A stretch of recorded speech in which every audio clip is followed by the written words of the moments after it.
Hello అండి. ఉల్లిపాయలు ఎలా పడితే అలా కట్ చేసుకొని కూరల్లో వేసేసుకుంటున్నారండి, త్వరగా పని అయిపోతుంది కదా అని చెప్పి. చాలా ప్రమాదకరం అండి.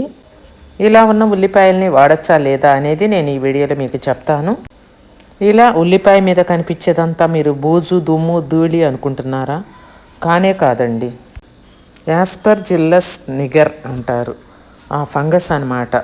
ఇది మనం తిన్నందువల్ల మనకి కడుపు నొప్పి, వాంతులు, స్కిన్ ఎలర్జీలతో బాధపడటం అనే ప్రమాదకరమైన బారిన పడతాము. ఇలా ఉన్న ఉల్లిపాయల్ని పైన పొట్టంతా తీసేసి శుభ్రంగా లోపలన్నది వాడుకోవటం, లేదంటే ఉల్లిపాయని తీసి పక్కన పడేయటం.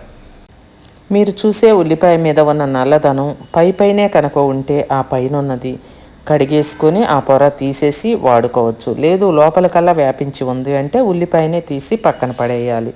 తస్మాత్ జాగ్రత్త అండి, ఈ వ్యాధుల బారిన పడతారు. ఇలా ఉన్న ఉల్లిపాయల్ని వాడకండి. వీడియో నచ్చితే ఒక్క లైక్ చేయండి.